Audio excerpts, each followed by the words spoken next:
നമസ്കാരം. പശ്ചിമേഷ്യയിൽ ഏതു സമയത്തും വെടിപൊട്ടുന്ന ഒരു സാഹചര്യമാണ്. അമേരിക്ക യുദ്ധത്തിന് സന്നദ്ധമായിരിക്കുന്നു. സന്ധി സംഭാഷണങ്ങളെല്ലാം പരാജയപ്പെട്ടു. ഇനി യുദ്ധം തന്നെയാണ് മറുപടി, അതും കരയുദ്ധം. അമേരിക്ക പ്രധാനമായും ശ്രദ്ധ കേന്ദ്രീകരിക്കുന്നത്, അമേരിക്ക പ്രധാനമായും ടാർഗറ്റ് ചെയ്യുന്നത് ഹോർമൂസും ഖാർഗ് ദ്വീപുകളും അതോടൊപ്പം തന്നെ അവരുടെ IRGC സേന.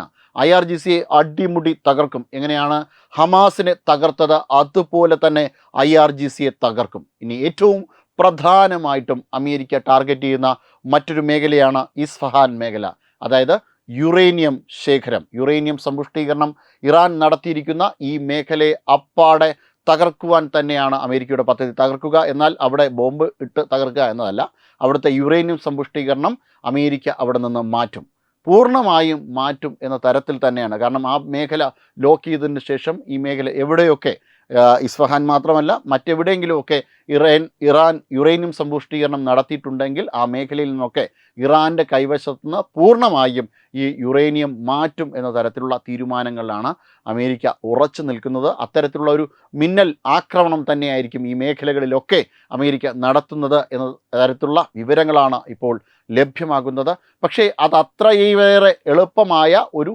സംഗതിയല്ല അമേരിക്കയെ സംബന്ധിച്ചിടത്തോളം.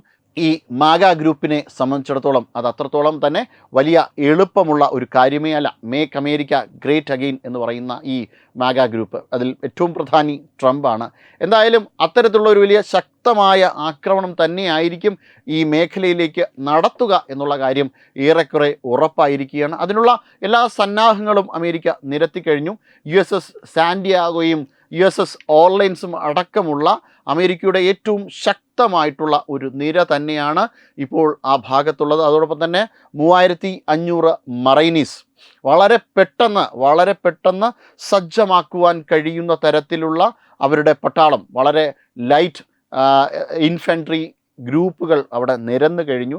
എന്തായാലും അതിശക്തമായിരിക്കും ഇറാന് നേരെയുള്ള ആക്രമണം എന്നത് ഏറെക്കുറെ ഉറപ്പായിരിക്കുകയാണ്. അതോടൊപ്പം തന്നെ F-35B ലൈറ്റിംഗ് സ്ട്രെച്ച് ഫൈറ്റേഴ്സ്, അതോടൊപ്പം MV-22 ഓസ്പ്രേ എയർക്രാഫ്റ്റ് ഉൾപ്പെടെയുള്ള യുദ്ധോപകരണങ്ങളും അവിടെ നിരന്നു കഴിഞ്ഞു. ഇത്തരത്തിൽ ഇറാൻ ഇപ്പോൾ നേരിട്ടതിൽ വച്ച ഏറ്റവും ശക്തമായ ഒരു ആക്രമണം തന്നെയായിരിക്കും ഇനി ഇറാന് മേൽ ഉണ്ടാകാൻ പോകുന്നത്. ചില ചാനലുകളൊക്കെ തള്ളുന്നത് പോലെ അമേരിക്കയെ അങ്ങ് പൊടിച്ചു കളയാം, അല്ലെങ്കിൽ ഇസ്രായേലിനെ അങ്ങ് പൊടിച്ചു കളയാം എന്നൊക്കെ പറയുന്ന കാര്യം വ്യാമോഹം തന്നെയാണ്. അമേരിക്ക അഥവാ ട്രംപിനെ തട്ടാൻ പോയി നടക്കുന്നു എന്നൊക്കെ തരത്തിലുള്ള ചില കാര്യങ്ങളൊക്കെയാണ് ഇറാൻ കുറച്ച് നേരത്തെയൊക്കെ പറഞ്ഞത്.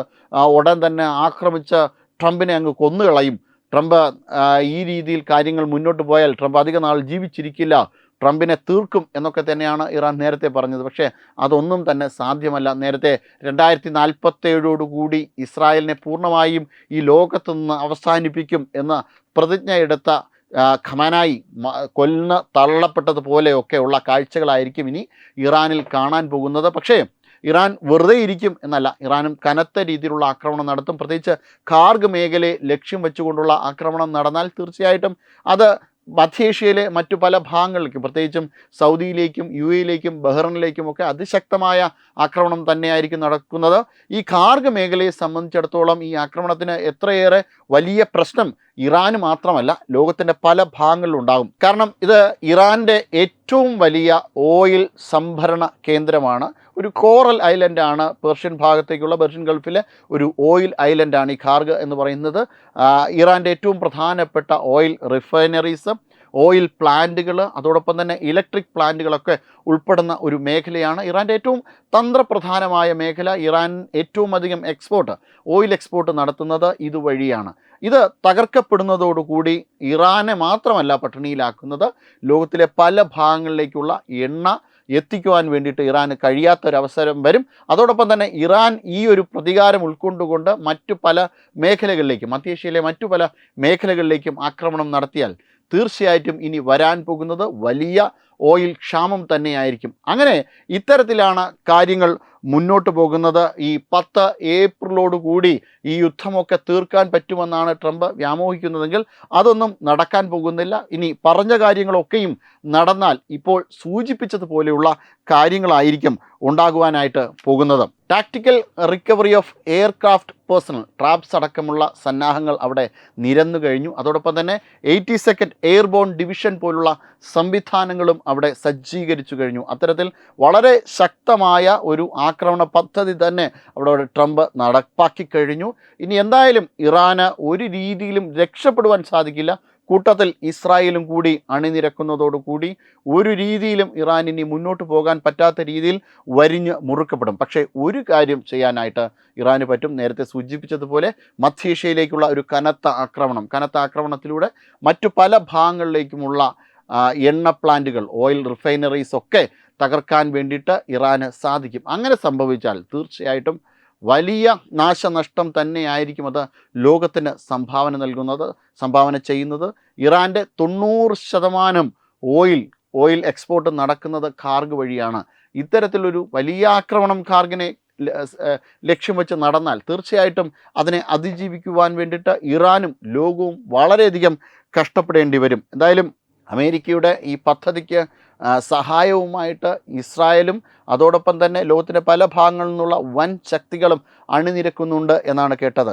പക്ഷേ ഇറാനെ സഹായിക്കുവാൻ വേണ്ടിയിട്ട് നോർത്ത് കൊറിയയൊക്കെ സന്നദ്ധത പ്രകടിപ്പിച്ചു എന്നാണ് അറിയുന്നത്. അത്തരത്തിൽ നോർത്ത് കൊറിയയും ചൈനയും റഷ്യയും ഒക്കെ ഇറാൻ്റെ ഭാഗത്ത് നീങ്ങിയാൽ അത് തികച്ചും ഒരു ലോക മഹായുദ്ധത്തിലേക്ക് തന്നെയായിരിക്കും നീളുന്നത്. എന്തായാലും ഈ വിഷയം പരിഹരിക്കുവാൻ വേണ്ടിയിട്ട് ലോകത്തിലെ ഒരേ ഒരു ശക്തിക്ക് മാത്രമേ സാധിക്കൂ എന്നാണ് പൊതുവിൽ ഉയർന്നു കേൾക്കുന്ന ഒരു അഭിപ്രായം. അത് ഭാരതമാണ്. ഭാരതത്തിനാണ് ഈ യുദ്ധം ചെയ്യുന്ന എല്ലാ രാജ്യങ്ങളിലേക്കുമുള്ള ഒരു ഓപ്പൺ, ഇത് വളരെ തുറന്നു കിടക്കുന്നത്. അതായത് ഈ രാജ്യങ്ങളെല്ലാം ഈ വാതിലുകൾ തുറന്നിട്ടിട്ടുള്ളത് നരേന്ദ്രമോദിക്ക് മുന്നിൽ മാത്രമാണ്. അതായത് ഭാരതം ശ്രമിച്ചാൽ മാത്രമേ ഈ യുദ്ധം അവസാനിക്കാൻ പറ്റുകയുള്ളൂ. കാരണം അമേരിക്ക എന്തായാലും ഈ യുദ്ധമുന്നണിയുടെ ഭാഗമാണ്. അപ്പോൾ ആ രീതിയിൽ ഒരു സമാധാന സഖ്യമുണ്ടാക്കുകയും ആ സമാധാനത്തിലൂടെ യുദ്ധം അവസാനിക്കും. നേരത്തെ പാകിസ്ഥാൻ പല ശ്രമങ്ങളും ഈ യുദ്ധം അവസാനിപ്പിക്കുവാൻ വേണ്ടിയിട്ട് നടത്തി. സൗദി അറേബ്യയെ കൂട്ടുപിടിച്ചു, ഈജിപ്തിനെ കൂട്ടുപിടിച്ചു, അങ്ങനെ പല രാജ്യങ്ങളെയും കൂട്ടുപിടിച്ചുകൊണ്ട് ഈ യുദ്ധം അവസാനിപ്പിക്കാൻ ശ്രമം നടത്തി. പക്ഷേ അതൊക്കെ പരാജയപ്പെടുന്ന ഒരു കാഴ്ചയാണ് ലോകത്തിൽ കണ്ടത്. ഇതോടൊപ്പം തന്നെ പാകിസ്ഥാൻ ഈ ശ്രമം നടത്തിയത്, അതായത് സൗദിയൊക്കെ പാകിസ്ഥാനോട് ഇതിന് സഹായിച്ചതിൻ്റെ ഏറ്റവും പ്രധാനപ്പെട്ട കാര്യമെന്ന് പറയുന്നത് ഇനി അടുത്ത ഹൂതികൾ കൂടി ഈ യുദ്ധത്തിൽ രംഗത്തിറങ്ങിയത് കൊണ്ടാണ്.